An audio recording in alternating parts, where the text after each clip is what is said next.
Good evening. It is 11 o'clock, Tuesday, December 17th, 2024. Um, this video is going to be about guitars. I'm going to show you my guitars, my collection of guitars and bass. I want to start the video by talking about my first guitar. I'm not sure how, I think I was about um, 12 years old. My family took a trip to I apologize for any other noise that might. The dog barks sometimes. I hope he doesn't bark. He's barking at the neighbors. Um, Sometimes we have visitors here, and he doesn't like it when people who don't live here are not supposed to be here. Anyways, um,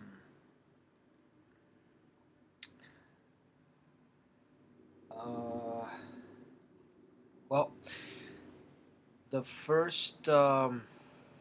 My first guitar, my family, when I was 12 years old, took a trip to Baja California, which is, it's almost like it's the lower part of California, where it's like a shared. It's not actually. I'm not completely sure about this, but it's like a shared territory between the United States and Mexico. I don't think it's shared. It's still California. Actually, no, that's not true. I think it is. It's already Mexico. But you can purchase. There's a lot of American-owned territory. I don't know if that makes any sense, but I think it's Mexico. Like you're in Mexico, but you can use American money. Anyways, we were there vacationing in Cabo San Lucas. It was a week of I think it was. I don't think it was around. I'm not sure if it was around Christmas time. I'm not sure. I don't remember the exact date. I just do remember I was 12 years old, so it was a really long time ago, almost 30 years. So I was I was looking into becoming a guitar player, and it was something I didn't. I wasn't sure about. I'm not. When I was 12 years old, I wasn't sure what I wanted to do. I had the option of my stepdad. My mom remarried, and my stepfather was willing to help. Obviously, my mother. We had a little bit more um, um, an option. I had the option to study. My stepdad's mother offered to pay for. Excuse me. Um, Offered to pay for music lessons if I was interested. Um, I don't think she necessarily said music. I think she just said, if you're interested in something, you could take lessons. And um, I told them that I was interested in playing the guitar. Okay, so what's my first experience with the guitar was, I think I already talked about this in my recording engineer video. My cousins, which were much older, one of my older cousins, he had a. This was, I was very very close to them when I was growing up, and we would during Christmas. That's what I think I remembered. That's why I'm sharing the video. During Christmas time, we would get together with everybody in the family. We would invite friends to the house, and in one occasion, one of these friends of my cousin, which was 7 years, 8 years older than me, uh, brought over a guitar, and they started playing guitar and singing, um, and it really reminded me of Nirvana's Unplugged. So I was completely drawn to the guitar. This kid was he was like 18, 19 at the time. Um, he brought over the guitar and he was playing and singing, and everybody was completely drawn to him inside the house. It was like it was a very nice way of breaking the ice, like an icebreaker. But also it brought everybody together.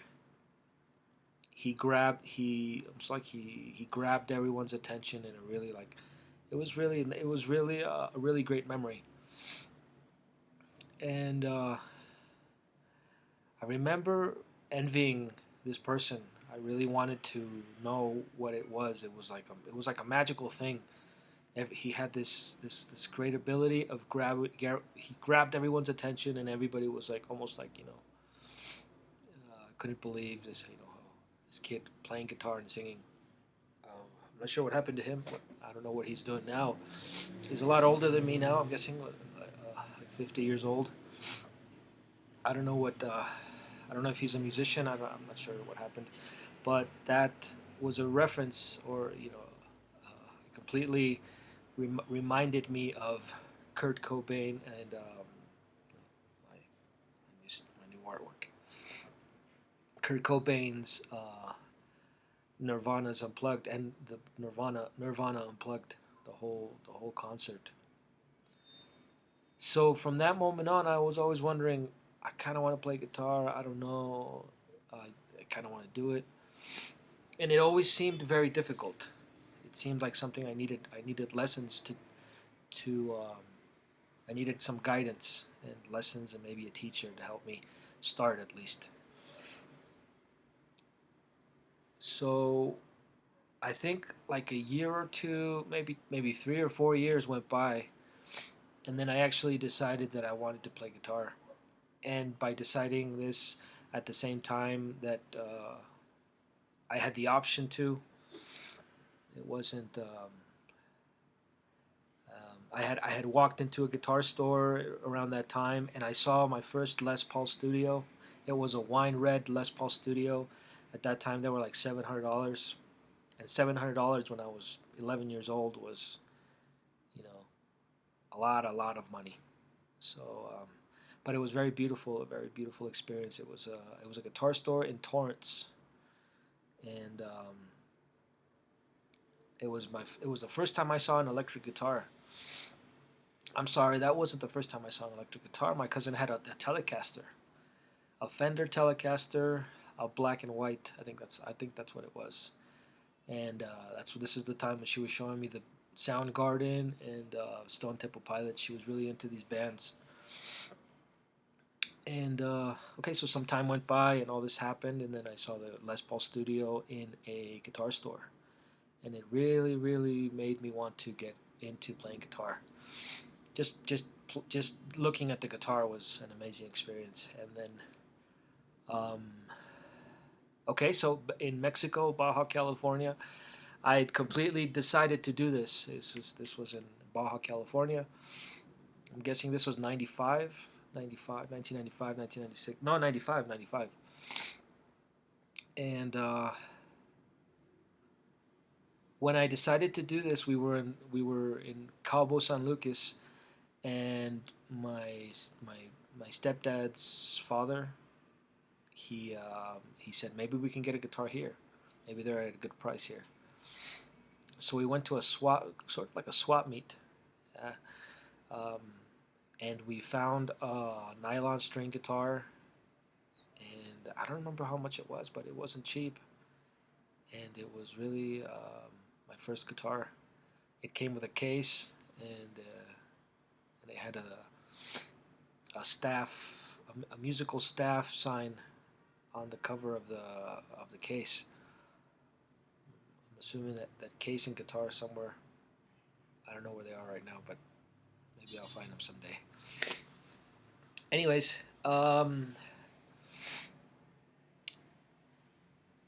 I that was my first guitar, nylon string, Mexican. I'm guessing Mexican made, um, or I don't know. Who knows? Maybe it was maybe the parts. came from somewhere else, maybe China or somewhere where they made guitars at the time, and it was assembled in Mexico. But it was a very nice guitar. I didn't know how to play it. I just sort of plucked the strings and was looking for sounds. And I think my uncle knew a couple chords. He started playing some. He started playing the intro to Malagueña. This is really funny because I didn't know my uncle could play guitar. He started playing the guitar, Spanish, strumming with all fingers. Anyways, so I had that guitar for about I don't know, 2 months, 2 or 3 months, 4 months. I don't. I can't remember exactly. And then dog's probably gonna bark right now.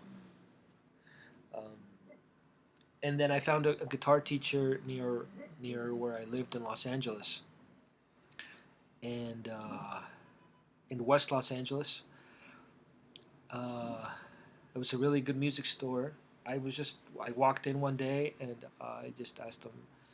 I didn't know absolutely. I had no clue about. I only had that Mexican made nylon string guitar, and I had no idea about guitars. I had no idea about strings. I had no absolutely nothing. Zero, zero. The only thing that was uh, that was clear is that I wanted to play guitar and that it was something I wanted to do. Is this recording? Yeah. Okay. Uh, so I got that guitar, and I went into the music store. It was selling music, and I talked to the manager there, which later I found out was his well, became a dear friend to to my music teacher, uh, and he told me about a music teacher in Los Angeles. He said, "Yeah, he's a really good teacher. Highly recommend this teacher if you want to learn how to play guitar." So I took the advice seriously, and I called him and I set up an appointment, and he went to my step grandmother's house in where I was. I guess she wanted to meet him too, just to make sure that everything was legit and serious, and it was a serious teacher. And well, he showed up. He was every time I speak about my music teacher in Los Angeles, Richard Preston, English, um, really good teacher, very good teacher. Um, he still teaches. He's still around the LA area. If any of you are in Los Angeles, I'm not. I'm not. I don't know how far he's working now. Maybe it's more. It's closer to where he lives. It's um, it's like West Los Angeles, like Brentwood, Santa Monica, Los Angeles area. Richard Preston. Anyways, uh, hopefully he doesn't get mad. Excuse me. I always seem to be sick when I make these videos. I think it's when I speak, as I'm not really accustomed to speak this much, or at least constantly. I gotta blow my nose. Okay. So Richard gave me my first lesson, my first music lesson, and it was one of many. I think I was Richard's student for like three years. I had some during those 3 years. I had 2 or 3 months off, sometimes to vacation, 2 or 3 months that I wouldn't take a class. Sometimes I would forget. Um, but usually at the beginning, the first 2 years, I was very judicious about taking classes and being serious about the guitar. So that class was aimed at telling me basically that that I needed, if I wanted to learn. He'd ask me, well, what kind of music do you like? What's your experience with music? Do you know anything about music? Do you know anything about scales, chords, etc.? So my thing was zero. We're gonna start from zero. And I recommend anyone who takes a class or takes a course on anything, even if you know a little bit about the subject, go back to zero.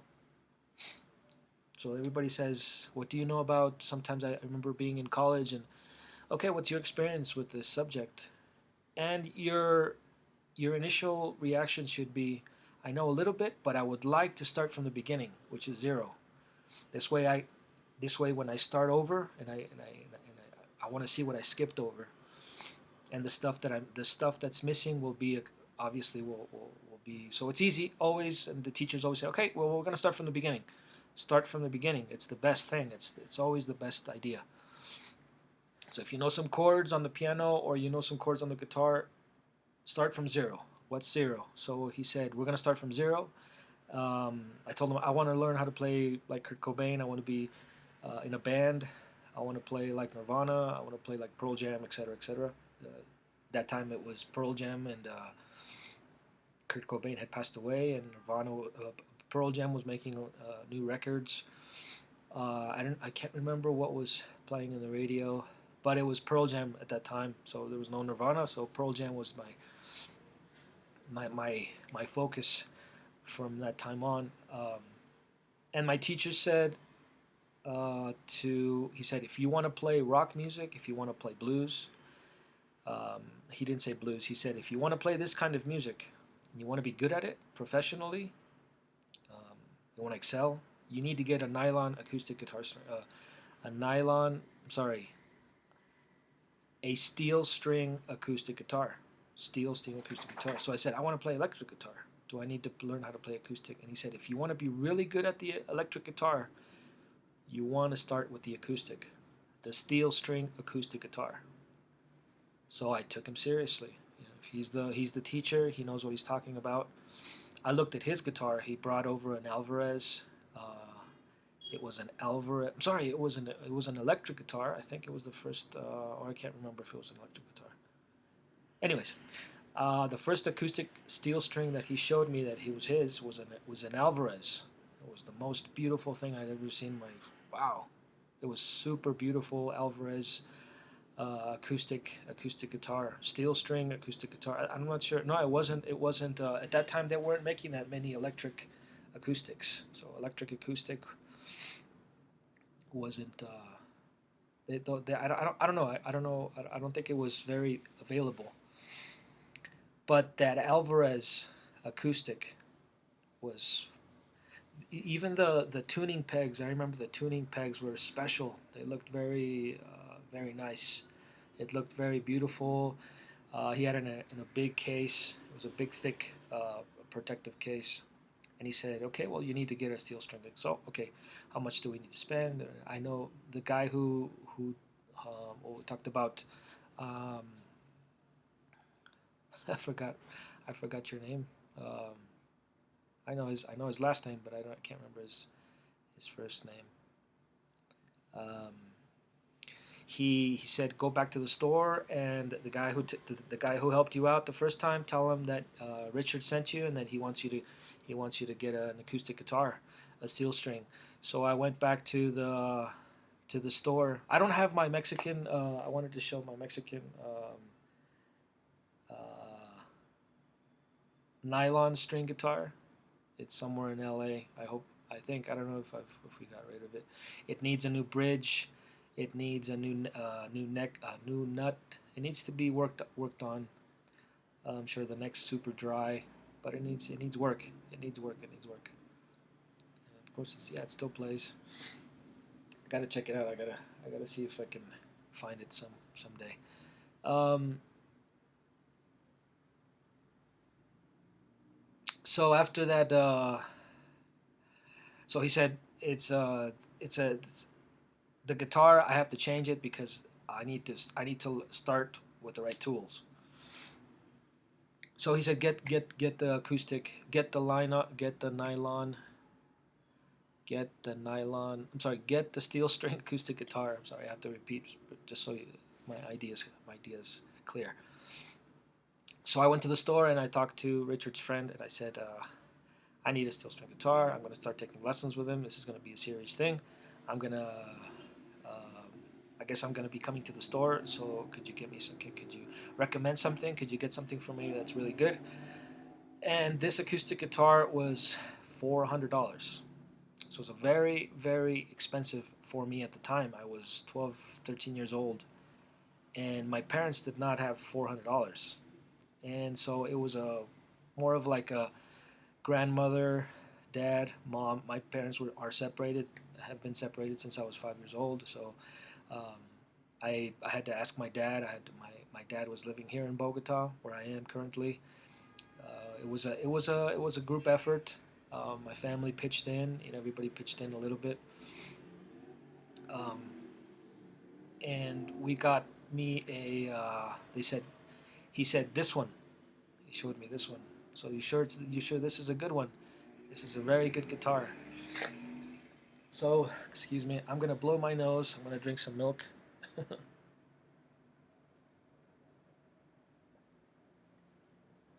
It's my new thing right now. I'm drinking really cold milk. It's been helping my stomach and my liver, and well, I'm assuming my liver because I can't feel my liver, but I'm able to go to the bathroom like on a daily basis. It's helping my digestion. My skin looks better. I don't look so bloated when I eat meat. I'm not a vegetarian, but I do enjoy the occasional. I do eat meat. I eat chicken. I eat fish. Like I'm not like a raging carnivore, but I do have my days where I eat a lot of meat, and digestion is very important. Um, and this has been helping me, like 100%. So anybody who's been having problems, I this is non-fat. What is it? What do they call it? Non-fat milk, 0% non-fat milk. There's another thing. It's not if you're lactose intolerant. There's an option. There's a special milk for lactose intolerant people. So this is 0% fat, but it's delicious. It's a really good for you, and it's also really has a lot of protein, and it's good for your teeth. Really good for your hair. Really good for your bones. Men and women, especially women that after your 40s, assuming that um, your bones start to deteriorate faster for some reason. I'm not sure why, because I use more calcium. But this thing has been helping my digestion. I'm able to sleep a lot better. If you guys have insomnia problems, drink a glass of cold milk before you go to sleep. Like drink a glass of milk, let it sit there for 5, 10, 15 minutes. Brush your teeth, and then you can go to sleep, and you can count on falling asleep and not being out all night. And it's just without maybe you'll wake up, but it's not as stress. All that stress. It gets rid of all that stress that doesn't let you. Anyways, uh, milk does it, but it definitely does a body good.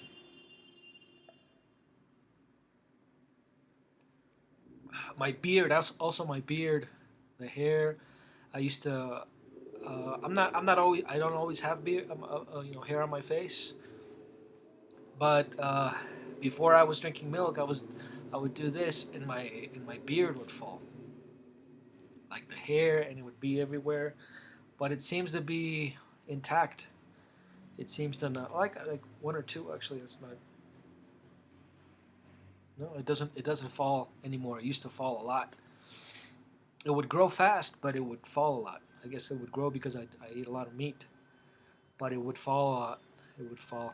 If you if you eat a lot of bread, this is also good. Like bread and cookies, this will push it down, and it'll help your intestines, and it'll clean out your stomach.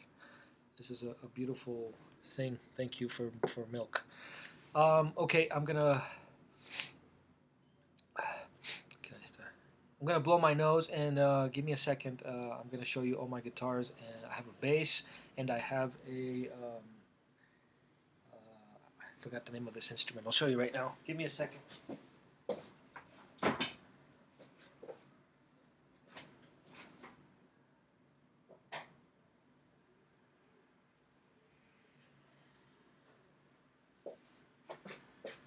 don't like to cut video because by cutting video, it's giving me the option of editing and excuse me, I gotta blow my nose.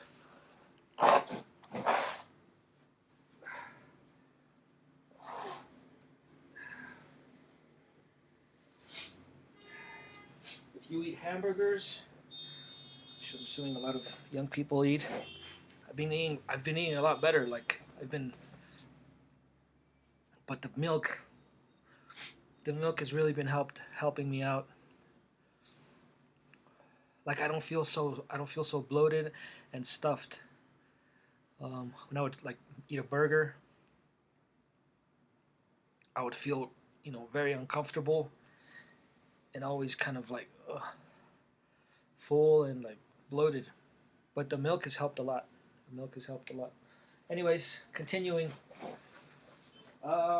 Okay, so I got that steel string acoustic guitar, which I'm going to show right now.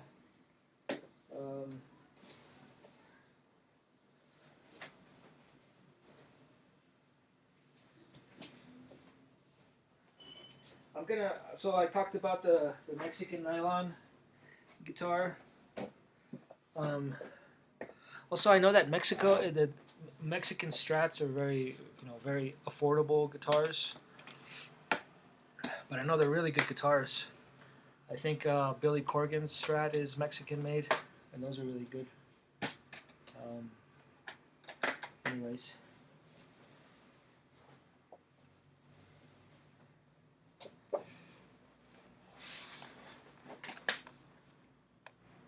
So this is my first official guitar. I'm sorry, my second official guitar.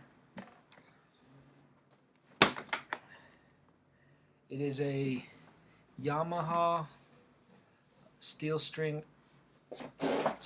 guitar. It's a very beautiful guitar. It has this matte finish. It's not. There's no lacquer on it, which I loved. I always love those the Martin D45 with the thing here, and they said I could add it on later. I never did, but I guess I completely I just let the guitar. It's in very good condition. I've had it for almost 30 years. I think it fell a couple times. It has a few kinks in it here. There's a couple kinks in it right here right here. Anyways, it's a Yamaha. It's a Yamaha LW5. LW5.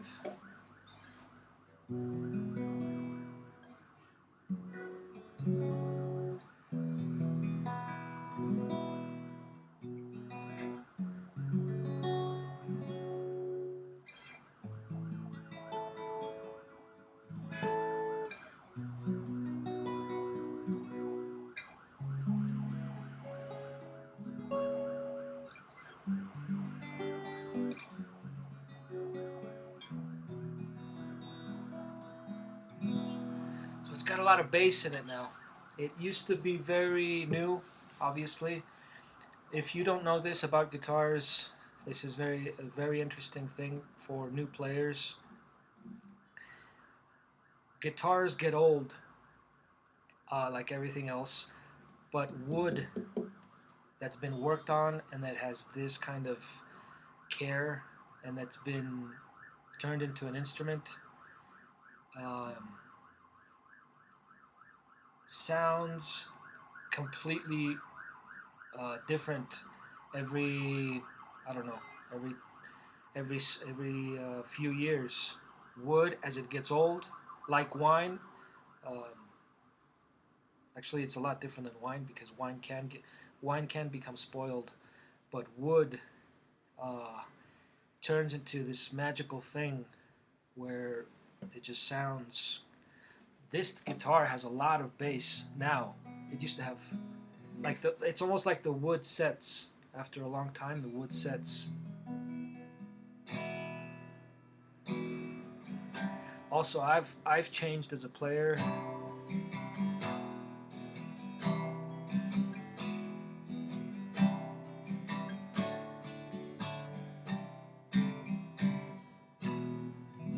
So this thing sounds very beautiful. I love this guitar. This is my second official guitar. Yamaha LW5. Japanese. I think it's Japanese. Well, Yamaha's Japanese, but I think they made this in... It has the name of the luthier and everything. But I don't know. I'm assuming it's Japanese. Maybe made somewhere else, assembled somewhere else. But it sounds really nice. So if you get an okay acoustic guitar now, in 20 years or 15 years, it's going to sound a lot better.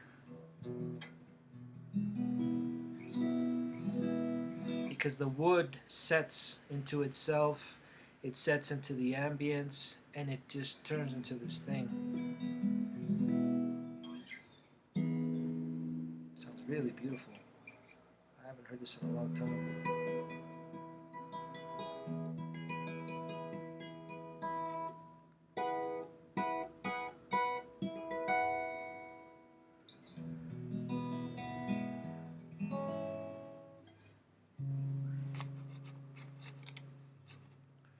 Excuse me.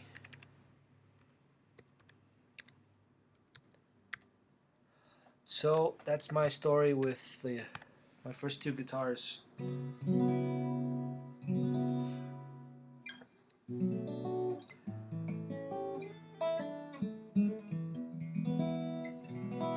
So this is the second one. Very beautiful guitar. Needs a little polish, but look at it's been like from years of playing it. It has this shine, which is very beautiful. No, there's a different smell now. Yeah, it smells like older. It smells a lot older. It smells like wood. It takes on a new thing. It takes on a new. So if you've ever been to Guitar Center as let's say if you're an intermediate player and you've been playing guitar for like 5-10 years, and you go to Guitar Center and you sit there to play a D45, a Martin, you're like, oh, it's a beautiful guitar, but like I don't see what the big fuss is about. Like it seems a little dull. The sound, it's a brand new guitar, and it sounds okay. I mean, it feels really good because it's a new guitar, but something seems to be. And the thing is that it's a new Martin D45. If you have it for 10 years, the sound of the Martin is gonna come alive. Something that would happen to me when I was I would go to Guitar Center and I would look at still have the original. Well, this is the case I got with it. It's a big case.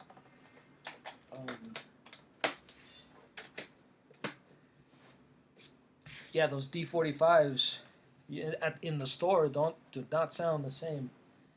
And if you have it for like 5 years, maybe not even 5, like 4 years, 5 years, that D45 will come to life. Or imagine 20 years.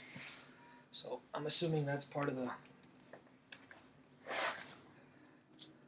the reason some people are like, should I get this? Should I not get? A good brand of guitar. Yamaha acoustic guitars are highly recommended. I love Yamaha. This is my second official guitar, and the Yamaha brand for acoustic guitars is excellent. I would highly recommend if you're going to start. If you're gonna get one, if your first guitar you don't know which one to get Yamaha. Yamahas are very good for the price.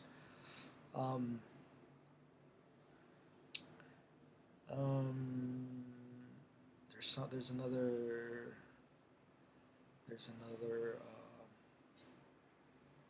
Actually, that's the only one I want to mention, because there's a Washburn I know is really. I have a Washburn bass, and I know they make really good acoustic guitars too. I can't speak in general because I've only played one. I've played a few Washburn acoustics, but I've only really played one that's taken that's had a lot of years of play, which is it sounds really beautiful. The Washburn acoustics. There's another brand, Seagull, they were playing. I don't think it had a Seagull, like a round Seagull. Those weren't cheap, but they weren't super expensive, and I'm assuming they had a good price. But Yamaha, I know Yamaha acoustic guitars are really good. I know Fender makes really good electric guitars. I don't know about their acoustic guitars. I mean, it's kind of redundant because they're super great, world famous guitars. But I haven't really played a Fender acoustic, so I can't really say that they're the best guitars. I know Gibson guitars are really. I know the old Gibson acoustic guitars are beautiful. The J200, the Hummingbird, the J45, the J35, obviously are classics, but obviously super expensive. So I wouldn't start with a Gibson acoustic. Well, if you have the money, I'm sure you won't go wrong with it. But Yamaha acoustic guitars are highly recommended. I think they're awesome. Okay, so after playing my Yamaha for such a long time, I'm assuming it was 3 years. No, for playing, I can't remember how much time. After a year and a half, I think I really wanted to play electric guitar. So a year and a half went by, maybe 2 years, and then I told Richard, "When do you think I'm ready to play electric guitar?" And he said, "Wait, okay, I think now it's time you can get one." And then I started looking at Musician's Friend, and I started looking a lot at that catalog, and I got a Gibson Les Paul Classic. This was another thing that was very expensive. I think it was like. mm, I can't remember how much we paid for it. I know it was a lot of money, but it was completely worth it. My family put their efforts together, and they got me the Les Paul Classic 1960s Relic. It was a beautiful thing to have. I was very happy when I had it. The case alone it smelled really good with the pink binding in it with the silk cover thing that I completely after vanity. When you get into high school, your vanity seems to go somewhere else. You turn into you turn into a really arrogant person. And anyways, so that Gibson, that first Gibson was the my my thing, my beautiful thing in the house, and the thing that I always went to, and I got really good at playing. Um, in MI, so I had that Gibson Les Paul for a very long time. Those were my only two guitars. That my main guitars was the Yamaha and the Gibson Les Paul Classic. And throughout the years, I played a lot of electric guitar in a band, and in my own my 4-track recording studio with my Tascam 4-track recording. And I really played the hell out of that Les Paul Classic, the 1960s. When I got to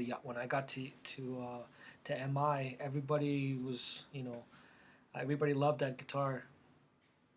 Everybody was my rock. My guitar teachers were, well, "That's a really nice guitar. Where'd you get it?"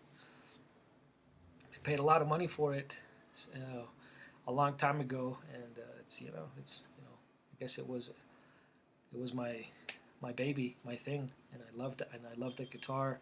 The sustain on those humbuckers and that neck is, it's unique. There's nothing like it. And then in one occasion, one of my teachers told me, "Have you had that guitar set up?" And I'm like, "Yeah, yeah, I have to have it looked at because the nuts, the frets were wearing down a lot." And then when I started playing above the seventh fret, and I was playing chords, I started getting these really obscure hums, like in the distance. And then he said, I really,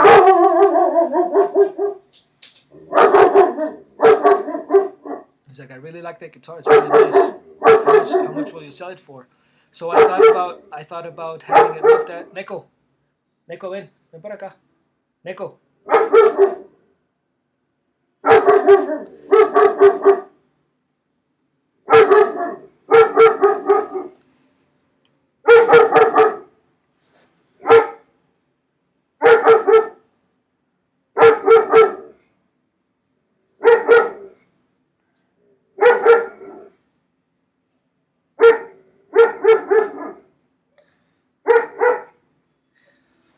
So after realizing that the guitar needed a lot of work, I didn't have money at this time. I was in school. I was in music school, and I had no like official income. I was getting money from going to school. You know, it was like something that my mom was also helping me out a little bit, and I was really tight on money.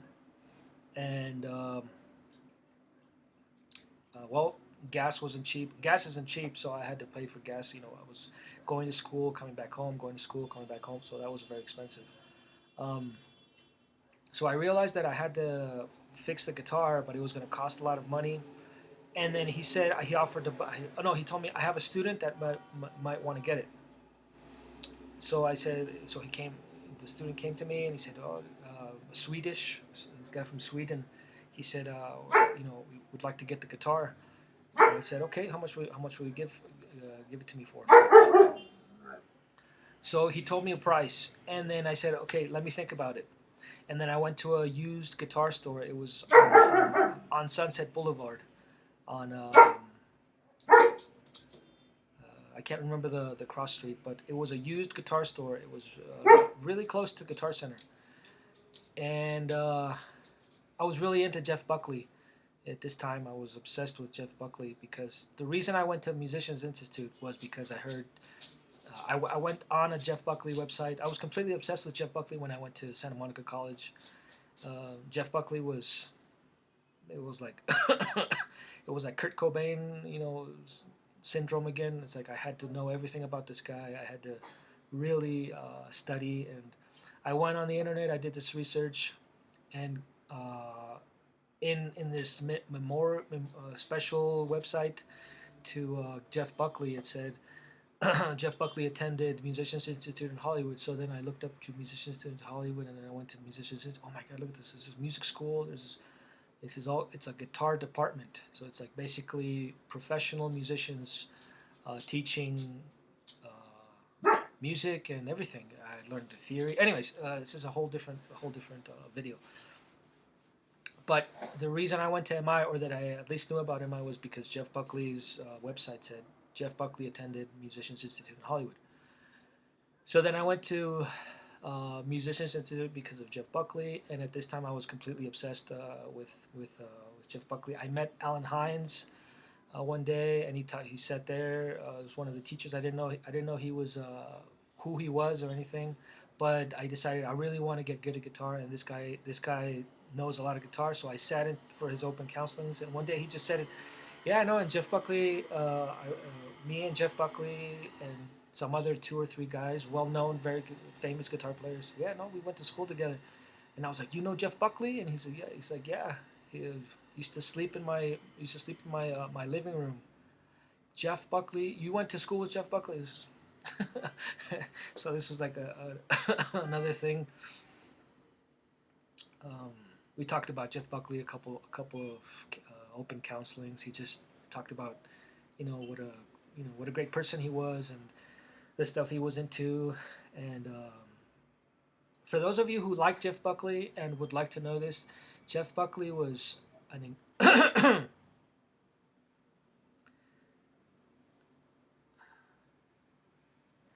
like people. Oh yeah, no, we know he was great. He was Tim Buckley's son, and he could sing, and he was an incredible musician. But I don't think people know how great these people are. Jeff Buckley, for example, he could play. Like now, like I look back at the stuff that I could that I would look at. Al Di Meola records, Rush, the Police. what else? Miles Davis, Nusrat Fateh Ali Khan, all these all these musicians that were highly complex music. He could play all this stuff. It was like no biggie.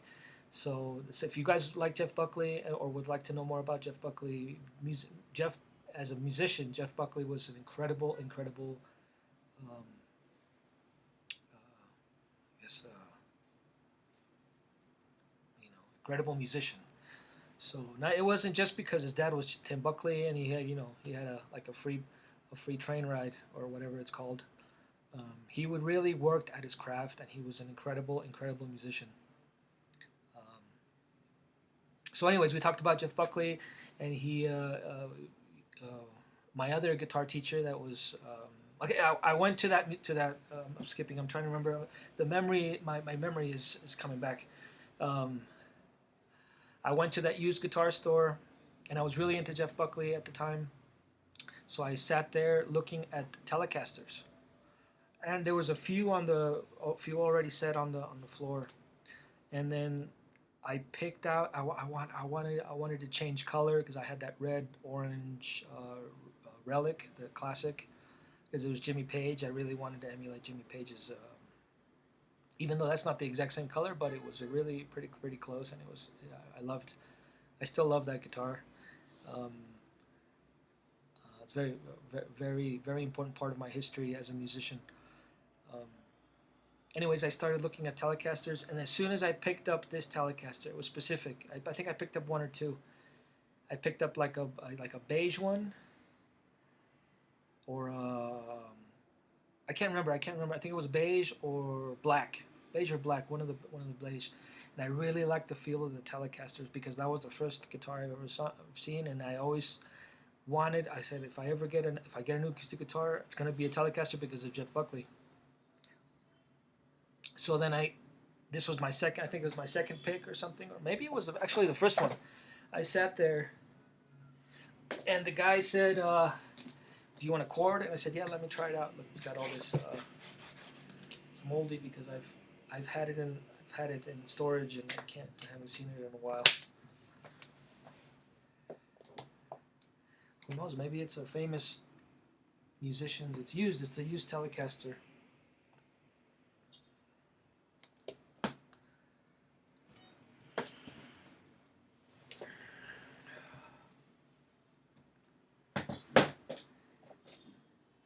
So this is it. This is the Telecaster. It's a I don't know if it's American. I think it is American. Made in the USA. And so I guess it is made in the USA. Telecaster. Very beautiful. I don't know if it's a special. I don't know if it's a replica. I don't know. I don't know. I think tried to look at the serial number once, and I think it was in the late '90s, made in the or late '80s. I can't remember, but it's a beautiful number. It's a beautiful guitar. I lost the thing, the pickups. I got some on eBay, but they're not the same size, so I have to find another. The pickup selector. I love these the volume and the tone knobs. I love these things because they're metallic. I love this bridge. I love this pickup. I love both pickups. But as soon as I grabbed a guitar and I started playing chords. And he said, "Do you want a chord?" So I plugged it in. And as soon as I felt the neck, and I started bending strings and playing chords, I realized that this was it.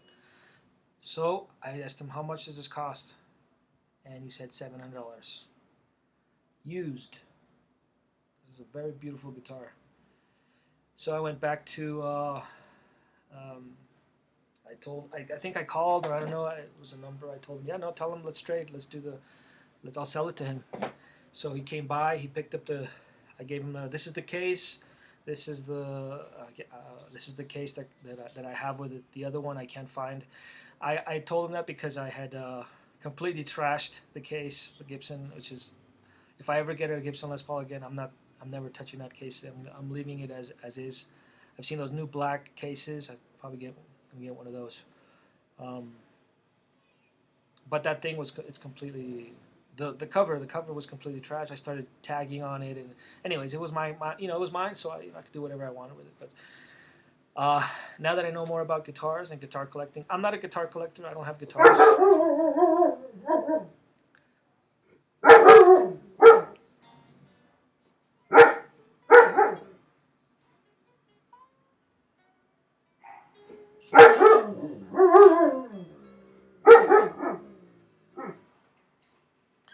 I don't have guitars. I'm not collecting guitars, but they're for.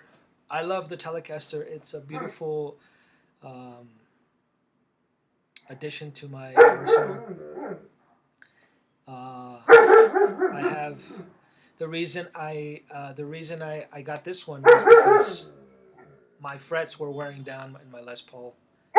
So even though it was time for a change, I had been playing that guitar for, I don't know, 10 years, more than that, almost 10 years. But I really wore it down. I played the hell out of that Les Paul.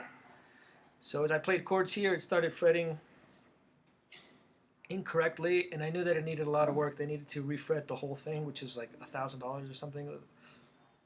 All the stuff that had to be done to that guitar was very expensive. So I thought that the best thing was to, give it to someone that I knew was going to take care of it. So they did.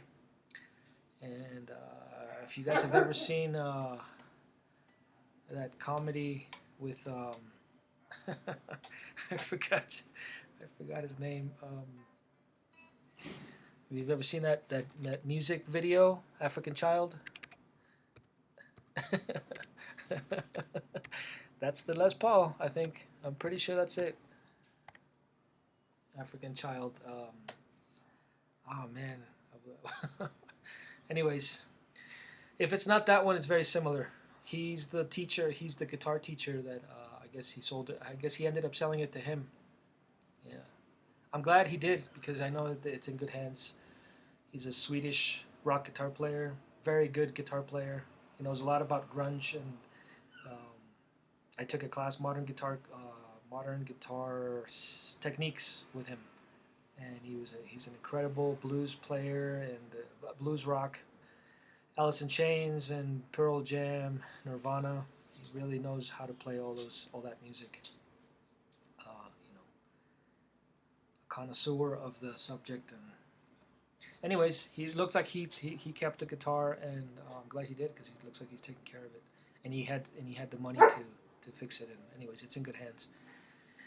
And as soon as I picked this thing up, I was completely changed. I love the Telecaster because the body is a lot different. It's almost like I don't know. I felt like a lot of weight was. These are a lot lighter. They seem a lot lighter, even though these do get heavy. But it's a lot lighter, and it's very suitable to my body and the neck. Plus the Jeff Buckley thing, which was a plus. It was like 50%. Oh, Jeff Buckley had one of these, so I have to get one of these. How does it feel? How does it look? Oh, this is the guitar. I really love Fender necks as much as the Les Pauls, but it's like two complete. It's like the best of both worlds. Fender and Gibson are the best of both worlds. If you ever pick up a Strat, it's another thing. These necks are they're very much suited to a guitar player's hands. Very beautiful guitars. I really love the way they look. It's very beautiful. I'm not collecting guitars for money or for any kind of financial gain, but I'm a guitar player, and I love guitar. I love having guitars around, and I think they're very beautiful. So this is my Telecaster. It's a very beautiful guitar. I love it. It's got a blonde neck.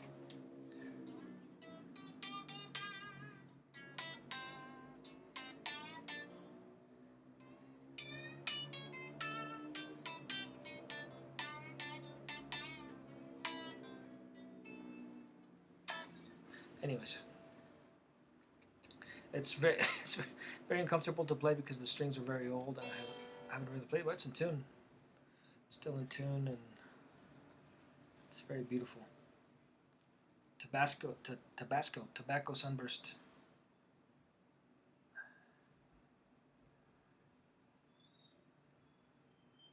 Oh, so that's number two. That's no, my second electric guitar is this one.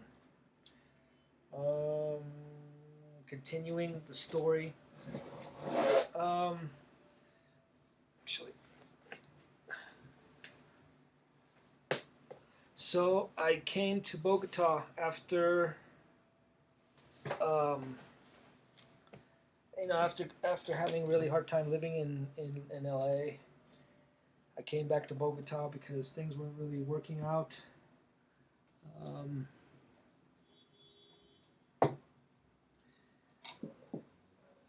um, Not because I don't know. It was just something that was happening.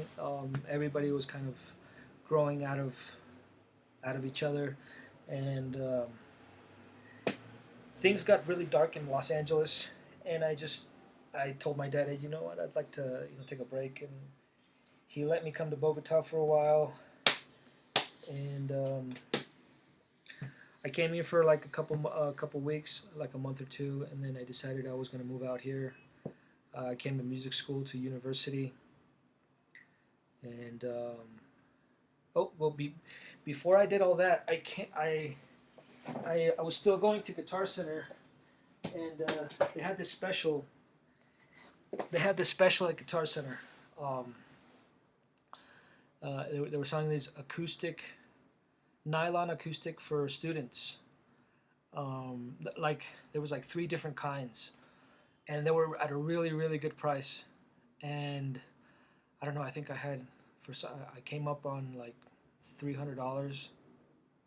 No, I had $200, and I was a student in MI, and I was I think it was because I was studying classical music. I started I was attending a classical guitar class, and I went to Guitar Center, and they were on special. It was just like, whoa, $200, a beautiful case and a beautiful nylon classical guitar.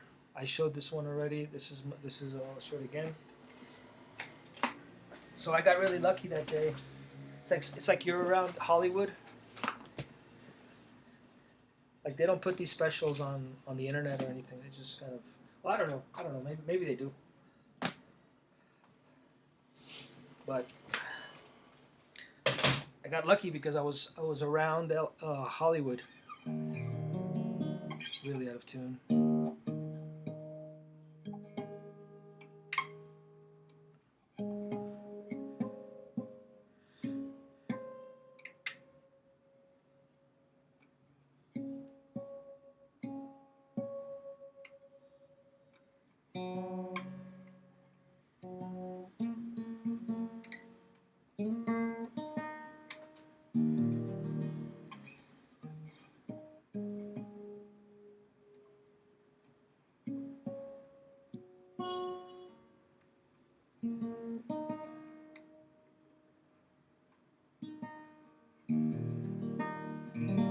Close enough.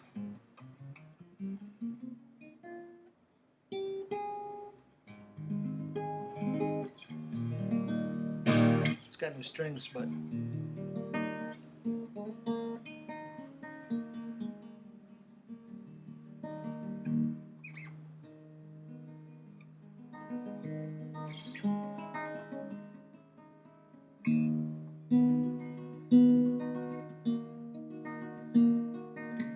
out of tune.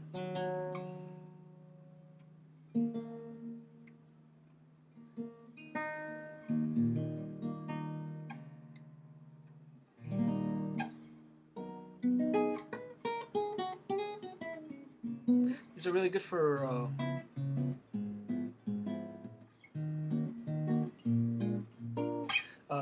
I think I got a real book in. No, I didn't get a real book.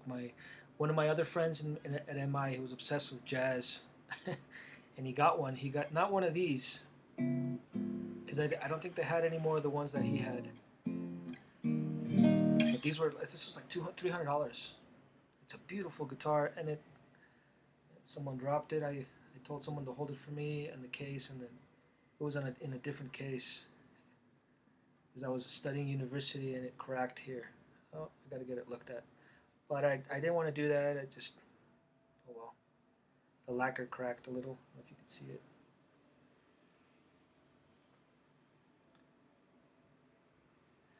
But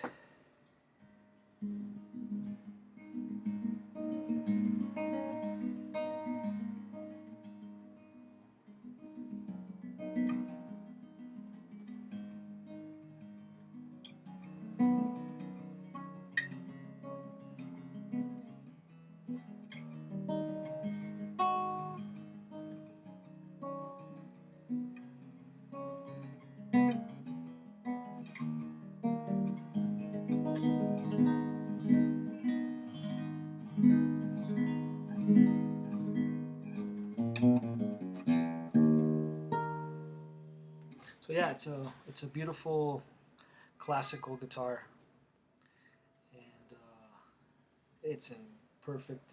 Well, it's in, not perfect, but it's in really, really, really good condition. I've had it for my MI. I got this in my MI years, so it's a little over 20. I'd say 20 years old, but it's a beautiful guitar. Yamaha CG151S.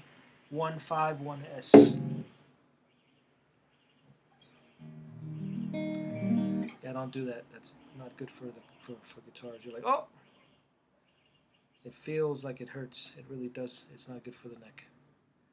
It's not good for the neck or for the head.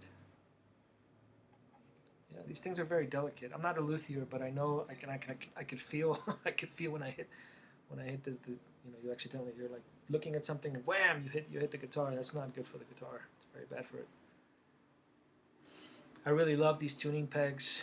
So Yamaha is a very good brand. I think Yamaha is excellent. They really outdo themselves, and they offer very good quality for very affordable prices.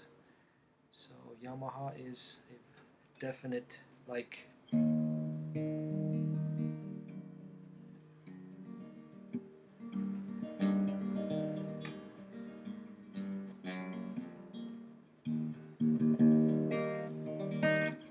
I need to let my nails grow out because.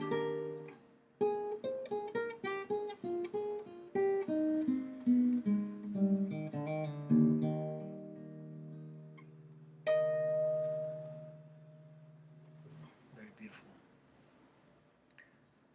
So I went through a classical guitar department, classical guitar program in Universidad del Bosque with this guitar.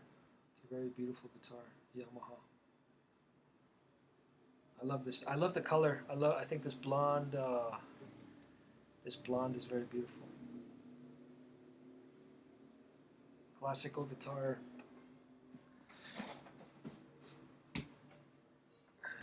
Excuse me, because I have very limited space here. How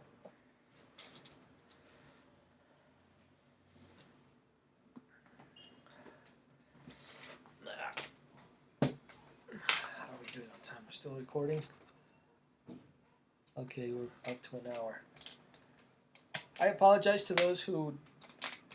I know I go on YouTube and I just want to see like 5-minute videos, maybe 2-minute videos, but and unless it's something that I really want to see. So I'm guessing this is my. I like long interviews, artists stuff. I'm working on a lot of art recently. That's my latest creation, that sculpture. I'm ready for it. It's completely dried, but I'm gonna work on it sometime this week. Start again. Okay. So after those, I got this. I got this one. I'm not sure what this is called. Bandola, I think it's called. It's a Colombian instrument. Um, Obviously, this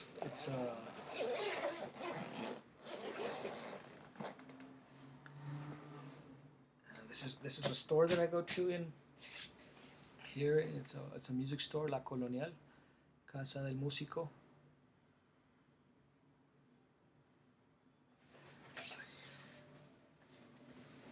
I can't remember how much I paid for this, but it's a very beautiful instrument.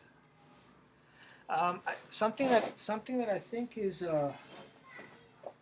not very. It's very um,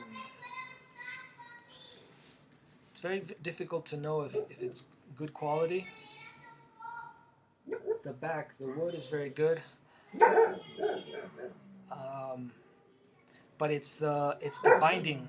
I think the binding is sometimes very unattractive, even though this is very beautiful binding.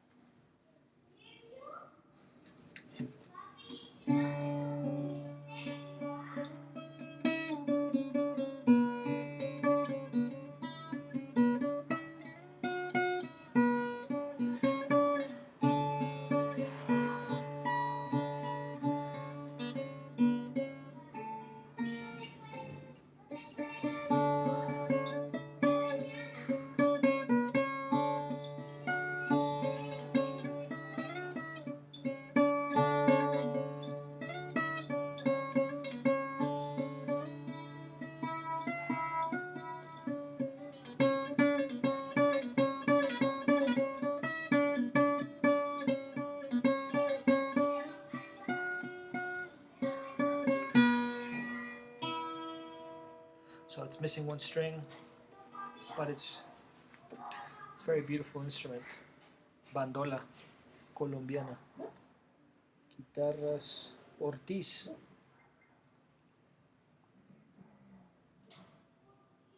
Bucaramanga, Santander.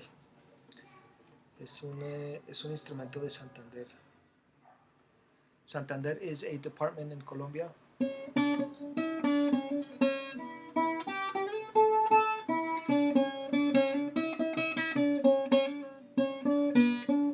But I play it like a guitar.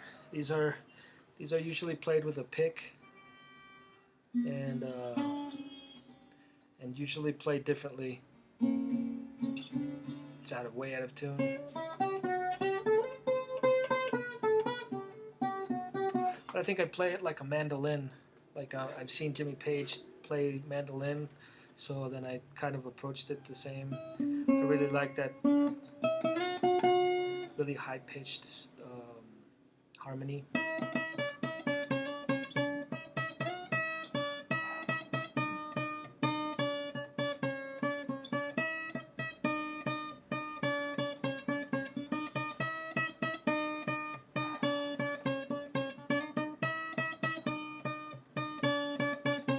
Yeah, it's a very mimicky way of me of playing this thing, but I love it. I love it for recordings. I've only done one thing with it. I've jammed with it a few times. Actually, there's a video. I should probably put it up. Look, it still has the price tag. Tiple. No, bandola no es. Es un tiple. Tiple. Tiple. It's a Cuban instrument. I don't know if it's Cuban. I don't know. I'm not very familiar. Like I said, I studied classical music, which is European, Bach, and a lot of Italian modern composers. Cuban, Leo Brauer was probably the only one that I studied, and uh, Lao, y otro más, un Antonio Lauro, un venezolano. Antonio Lauro, un venezolano que who's a Venezuelan composer. Sorry, it's not a snare. A composer, Antonio Lauro. Antonio Lauro. Yeah, so basically that's my Latin American. It's funny though, right? Because I live in Bogota, you would think that I would do that. Um, I've done a lot of European research here. I haven't really my my Latin American music research is more casual stuff, like sitting with friends and talking about artists and stories. And I really like rock in Spanish, rock argentino. I like Mano Negra, Soda Stereo. Pedrino Rio is very recent. I like them. But my thing was more, LA based music, North American based bands, New York and um, Los Angeles, Seattle, um, prog rock. Anyways, this is a tiple. I thought it was bandola, but it says tiple. It's Ortiz. Ortiz, hecho en Bucaramanga. These are very beautiful instruments.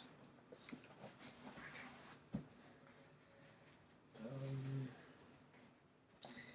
so that's basically okay. So I went back to LA. I think I have one over there too. I have a tiple in Los Angeles. I don't know where I got it, but I think I have it. I have another one. I don't know if that one's a bandola and this one's a tiple. Um, some time passed. I went to I went back to Los Angeles. I got a job at Blake Art Materials. I tried to get a job at Guitar Center simultaneously, and I don't think it was very productive. Because I was really into art and I was studying. I was still a fine art major, but I really wanted to work in audio, and I was trying to juggle everything together, and it was really very stressful. But I got a so I kept the job at Blick Art for some time. Um, it wasn't very long, but I really liked working there, and I learned a lot about materials and the differences in mentality between what we consider to be very good quality in general. Um, it's a little different here. It's a little different here. It's not a big deal. It's not a big thing, but I don't want to get into that. Um, I was in a few bands and I played bass. I can't remember the name of the bands on some of them. Um, but I had a few gigs as a bass player, and this was the bass I purchased it because I really wanted. They wanted a bass player for a couple bands. My friends. Um,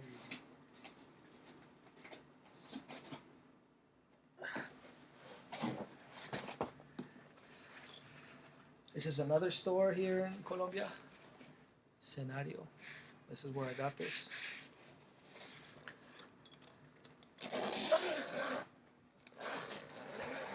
So like I would work somewhere for a couple of a couple of months, and the money that I make or the savings that I took from that, I would purchase an instrument before I would throw the money away on anything else.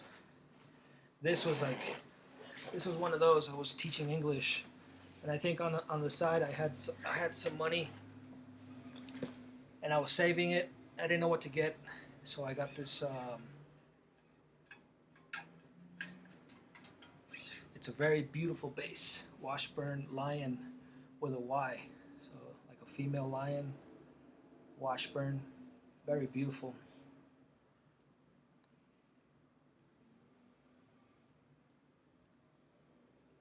It's a very beautiful color, blonde with a black outer. It's a beautiful burst, blonde burst. I don't know, honey burst. Very beautiful. The bass is a great instrument.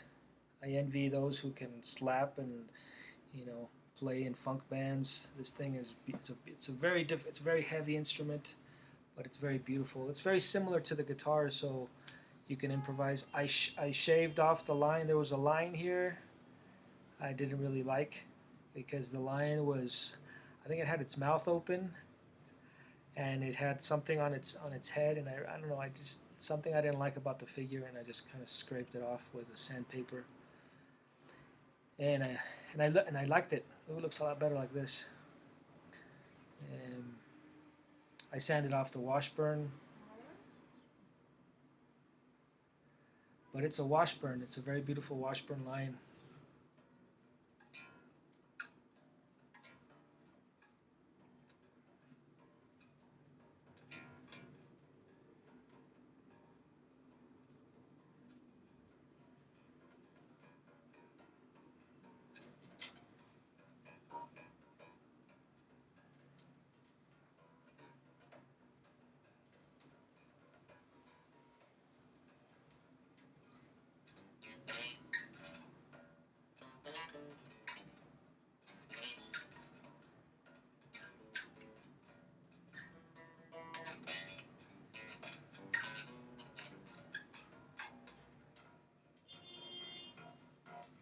But yeah, I got really into the bass, and I've played in a few bands. Most recently, I was in Via Ferrea, which is a blues band. I love to play blues, and I loved being um, low profile within a band. It's also very important because you learn a lot about supporting um, the music, not about being in front of and showing your skills, but more about being in the back with, well, hopefully, that the drummer is also doing the same thing, uh, being one with the music, and you learn a lot about being low profile and standing in the back and helping the singer really perform. And I love performing. I love being in bars, and I love um, doing session work and playing gigs, going to rehearsal. I love playing bass in bands.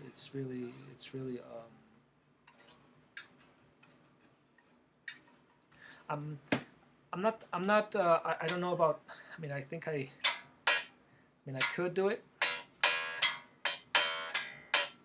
but I don't. I mean, my technique or my thing with the bass is more feel and being in the back profile. Not so much funk music, but melody. Not so much melody, more like rhythm and timing. My thing. I think the rhythm and my timing is. I consider myself a very clean player in terms of rhythm and timing. Like I'll sacrifice those other things to stay in the back and hold it down, stay in the pocket, etc., etc. Um,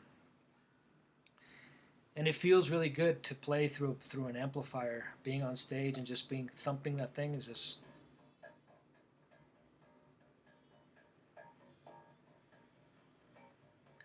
doom, doom. Being in the back and like feeling the music is very. I know a lot of people. It's very envious when you see these musicians, especially if you're a musician. You're like, oh man, I wish I could play, be in a band. And it is very. If you're gonna study, like, if you want to be in a band, like, I think it's important of wanting to be in a band, but also knowing your instrument because the band will benefit. You can't be a regular guitar player or a regular bass player if you're in a band because your band is gonna suffer if you're not on time, if your rhythm isn't impeccable, and especially if you're a drummer, if you're an okay drummer, yeah, no, I can play licks on the snare, yeah, but we're looking for timing and rhythm. You got to be really good at certain things to, so sacrificing, um, sacrificing looks and flash for feel is kind of my thing. So I got that bass, that Washburn bass. I was in a few bands, and then I was working at a restaurant with a friend of mine, which is also a musician. Mm, I guess he went to Canada, and he came back. Um, and he learned to play the drums, and so he opened up this little hamburger spot, and I was helping him out, and I with the money that he gave me for that, I purchased this Cort acoustic you've seen 100 times. I love this thing. It's my main guitar right now. Um,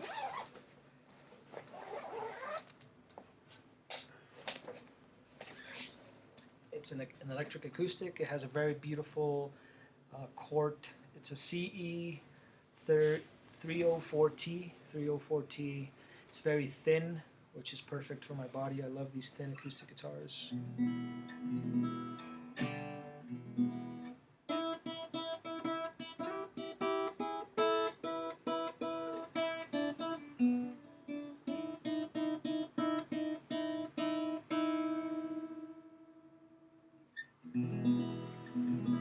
It's very it's very hard to play because it's not like a. It reminds me of a Taylor almost, the look of it, but when you grab the neck, it's not a Taylor.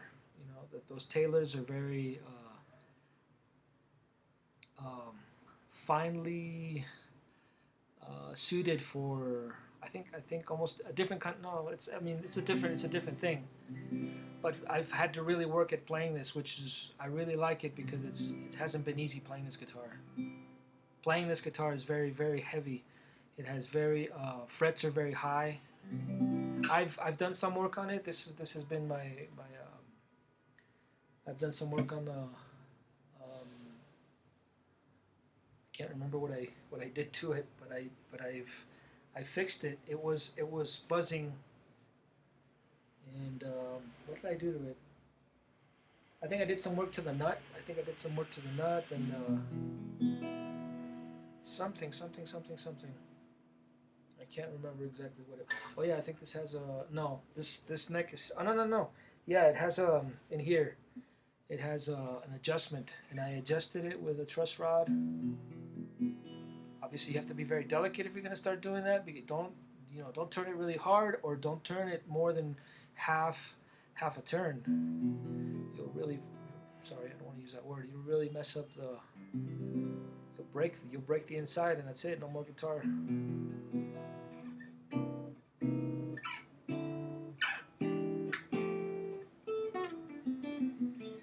So I did a lot of work to this. I think it was buzzing at the 7th fret. I don't think it's still. No, I really fixed it by adjusting it with the truss rod in here.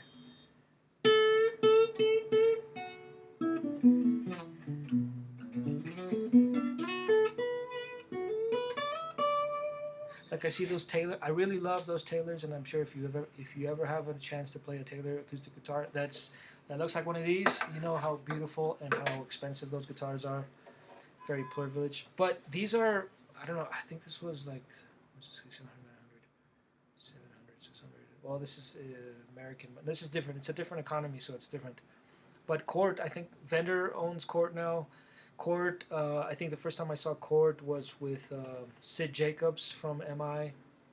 Sid Jacobs has books on jazz, and he had a really beautiful Cort uh, jazz hollow body electric guitar, and well, this is an acoustic guitar. It's very beautiful. It's got a very beautiful curves on it. It's very reminiscent of like a female anatomy, which is very attractive. It's very beautiful to the eye. Even if you're not attracted to women, it's a very beautiful shape. I'm guessing for women, if girls like to play acoustic guitar, it's very difficult to play because the frets are high. The physical fret is a little high.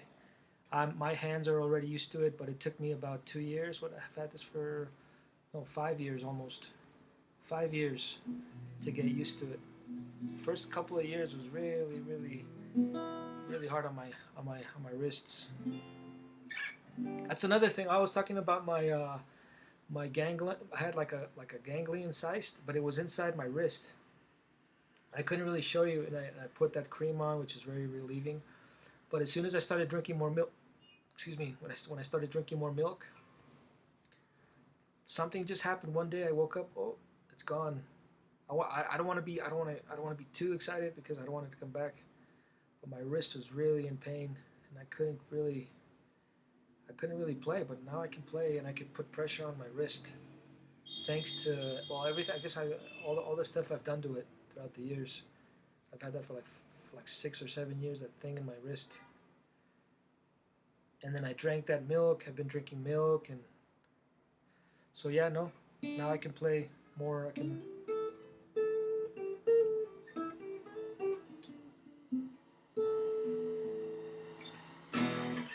So yeah, it's a beautiful acoustic. It's got a really usually acoustics have this like really fat thing coming out here to get a bassier sound. Which is yeah, it's this is very thin sounding, but I love it. I love it's got an electric it's an electric acoustic. It's got a tuner. It's got a tuner which is very special, especially for live performance. It's taken me a long time. It wasn't an expensive acoustic guitar, but it wasn't cheap. It wasn't cheap, but it was worth it. So what happened? There was something I didn't like about the acoustic, which was the frets are a little high. But what was it? It was the adjustment of the truss rod. It was me adjusting a little bit here. I think I did a little shaving here. Just a little work on it, just a little work on it. And a lot of practice on the instrument. So I get my hands used to it. Be careful, don't hurt yourself because don't get an acoustic. If it's uncomfortable for you to play it, it's better that you don't play it. So yeah, it doesn't have that I'm guessing that that the harmonic content that a Taylor has, but I love it. I think it has really I like the sound of it. It's really it's a lot thinner than a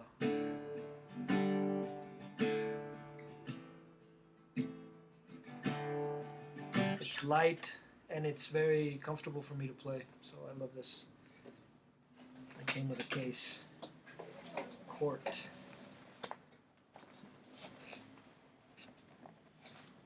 Yeah.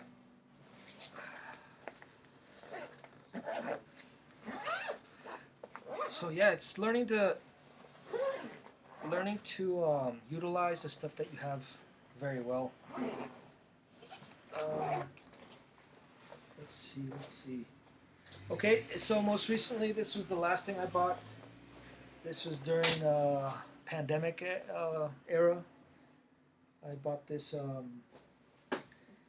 criolla, this guitarra criolla made in Colombia, Santander. This is also from Santander. I'm assuming Spanish, luthier influenced techniques or practices. This was a very inexpensive guitar. It's got a very thick neck, but it's not one of those. I've seen a lot of nylon, very inexpensive nylon string, where the neck is very thick, but it doesn't seem to. I don't know. Something about it. This is a really nice neck. It's a very nice neck. It's very fat. It seems almost hollow, but it's not. It's got a very beautiful, like it's like an orange, light orange color. It's I take care of it. It's not banged around. This has nice binding. The binding on this one is very nice. This was like out of 8 of them. This was like eight of them that were there available. They were very inexpensive, and I had to pick one. They said those are all the same price. Pick one, and I think I picked the best one.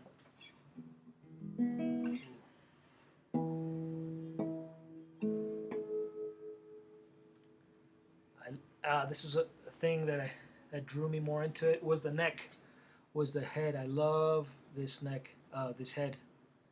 The shape of this thing is. So if any luthier out there who ever wants me to purchase their music or a guitar, or wants to make me a special guitar, or anyone like me, Um, this is a special head. Very beautiful. Look at the pegs. I love the pegs too. High quality for a good price.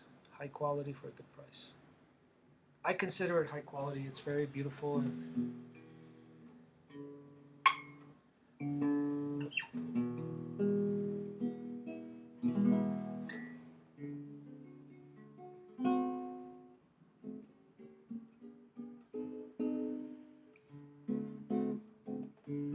so these are the acoustic guitars here in Colombia.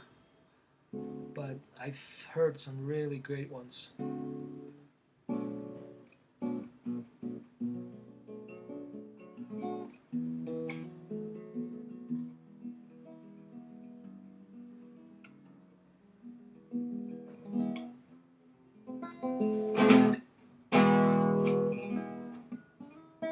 Excuse me, I don't have any nails right now because I've been sculpting.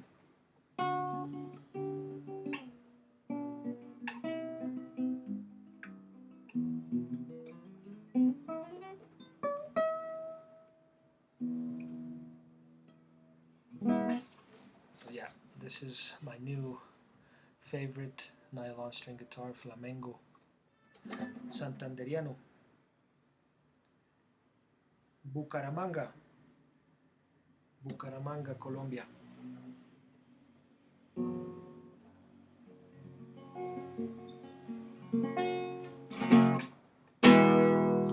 It's a little dull because of the. It really isn't. It just I don't know if the mic's picking it up. These are very bassy mid-range instruments.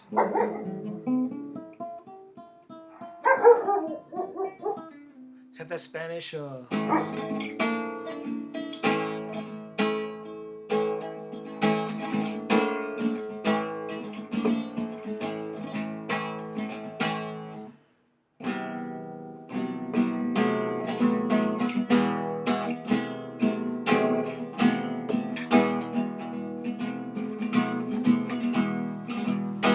It's got that Spanish dark tone. If I had nails, it would sound 100 times better.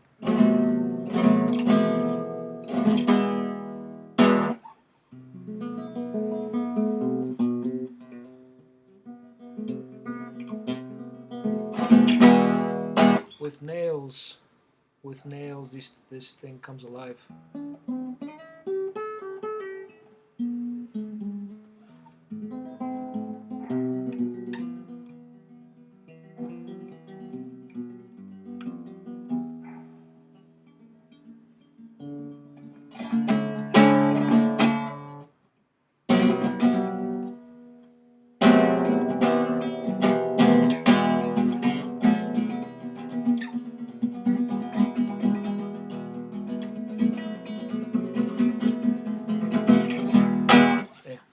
I'm not doing it any justice without any nails. It sounds like really dull, but it's a very beautiful guitar. With nails, this thing really comes alive. It has really lots of very dark tones, and it's very beautiful. It looks really, really elegant. I love it. The binding, I'm surprised. That's why I picked it out. There was a couple that weren't very, very well made, but I'm assuming that for the price that we're asking, I got the best one, and I've taken care of it. I've made sure that it's in tune, that it stays in tune. When you get something that's not very, it's an okay. I got it at an okay price. If you keep it in tune, make sure you keep it in tune. It stays in tune. The wood without through the years, it starts to set, and it starts to stay in tune.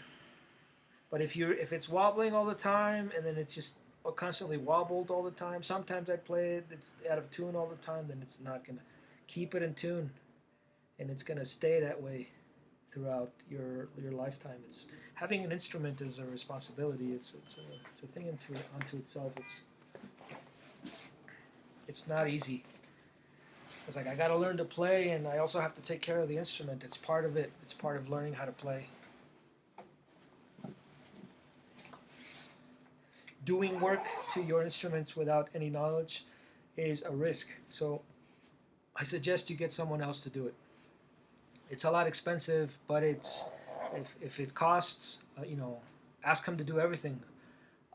Getting a setup, a standard guitar setup. It's like I want my guitar to be set up correctly.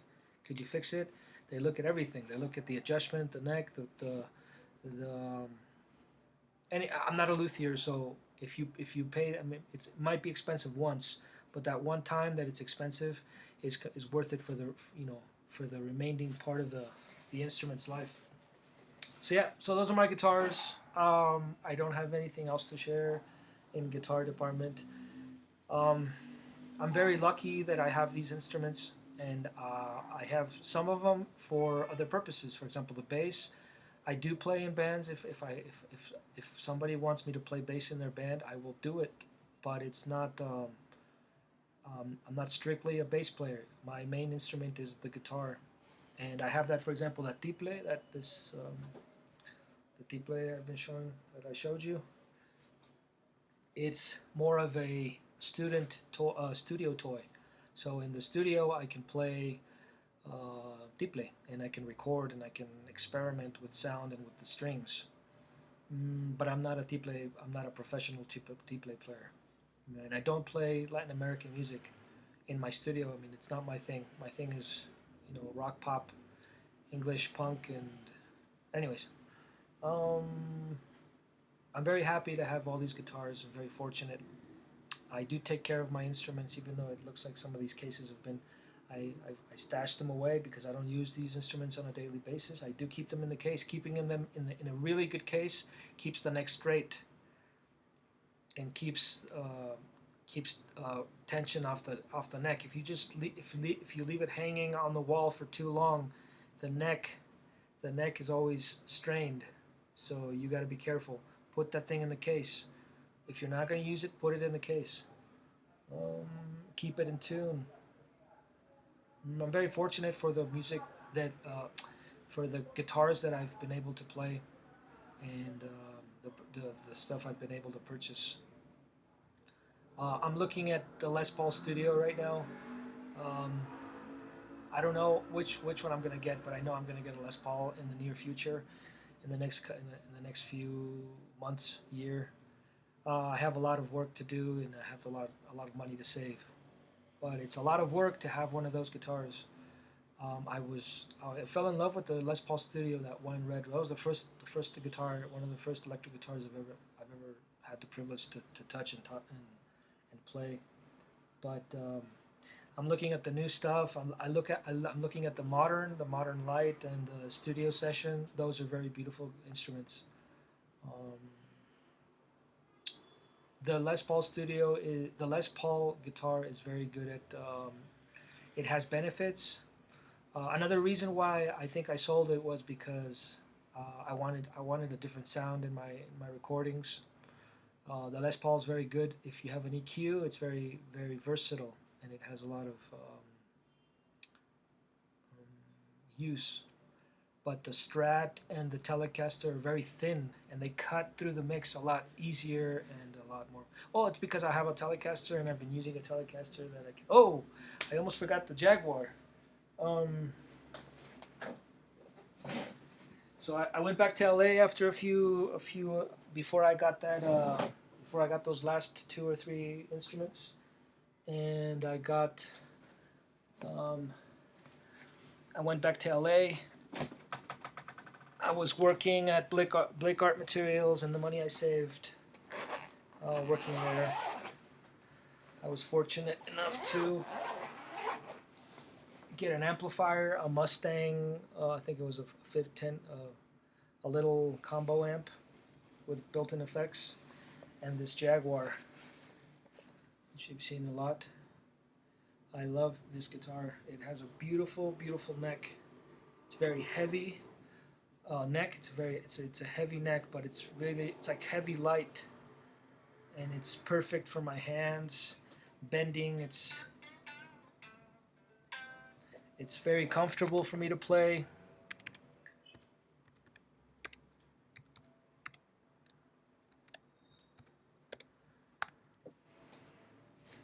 It's very comfortable for me to play.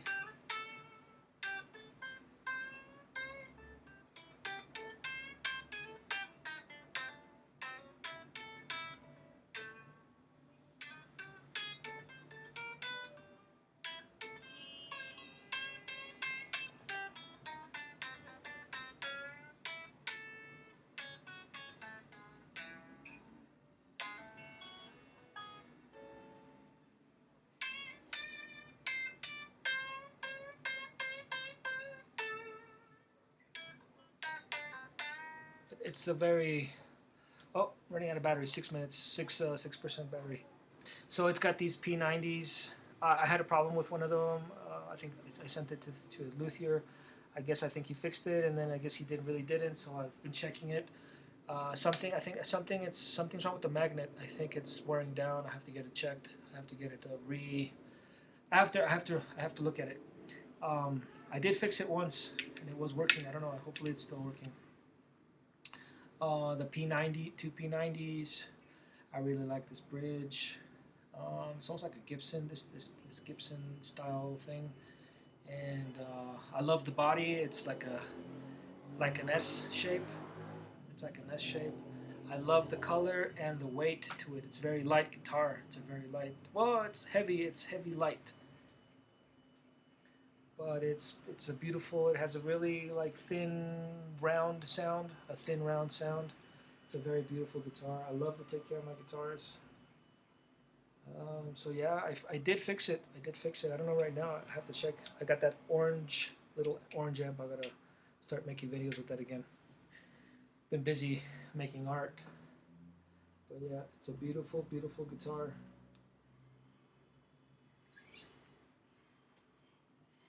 Fender Jaguar. I don't know. I don't. This isn't made in the U.S. I think this is Chinese. Made in China. Yeah, crafted in China. Chinese. Chinese made Jaguar. It's beautiful. Very beautiful. Heavy and light. It's perfect. It's perfect for playing up. Really, I like to play high up. Most recently, I've been, keeping my strat really high because I really want to put a lot of stress off of my back. Getting older, so it's a lot different now.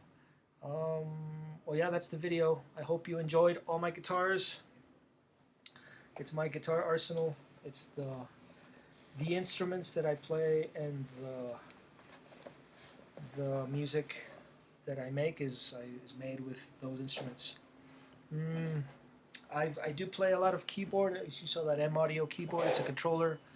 I use software to play a lot of low end stuff, strings, and I complement the guitar with other stuff. But yeah, those are my instruments. That's my guitar story. My guitars and my story with them. Thank you for listening. I don't know if there's any. If you have any questions about guitars or what to get, your music store usually knows a lot about what they're selling. Usually, a lot of the stuff that you get is good quality. If a guitar that you see looks very nice, but it's not playing very well, you can get it. I would get it and take it to a luthier and ask your luthier, "Can I please get this set up properly?" Standard setup. And the standard setup will cost you, I don't know how much it's costing now. It used to cost me like $90, $90, and that $90 is completely worth it, because what they do is they grab everything that's in the guitar and they adjust it perfectly for that guitar. So they bring it back to you, and I don't know, I think it was like 2 weeks, something like that. 2 weeks they kept it, and I forgot the name of the luthier in Los Angeles. Incredible guitar. That I forgot your name, but thank you for the work you did to my acoustic guitar. That thing is still. It sounds really beautiful. So it's like a one time is a lot better than never taking it to anywhere in the luthier. The luthier will fix it once and have it set up and properly, and that's it. For the rest of your life, you have a really great instrument for a really good price. All right. Hopefully you liked my video, and if you like this channel, please like and subscribe. I also make fine art.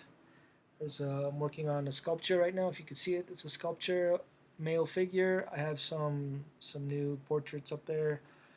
I will be sharing those in a different video, and a lot of other stuff. Okay. Thank you for listening and for watching the video.